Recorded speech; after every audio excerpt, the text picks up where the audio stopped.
ଆଜିର ଅନୁଚିନ୍ତା ଜୀବନର ମନ୍ତ୍ର। ଧୀରେ କୁହନ୍ତୁ, ଶାନ୍ତି ମିଳିବ। ଅହଂ ଭାବନା ଛାଡ଼ନ୍ତୁ, ସମ୍ମାନ ମିଳିବ। ଭକ୍ତି କରନ୍ତୁ, ମୁକ୍ତି ମିଳିବ। ସଠିକ୍ ବିଚାର କରନ୍ତୁ, ଉଚ୍ଚ ଆସନ ମିଳିବ। ସେବା କରନ୍ତୁ, ଯଶ ମିଳିବ।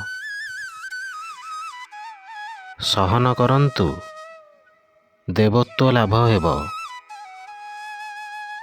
ସୁଖୀ ରୁହନ୍ତୁ, ଖୁସି ମିଳିବ। ଜୟ ଜଗନ୍ନାଥ।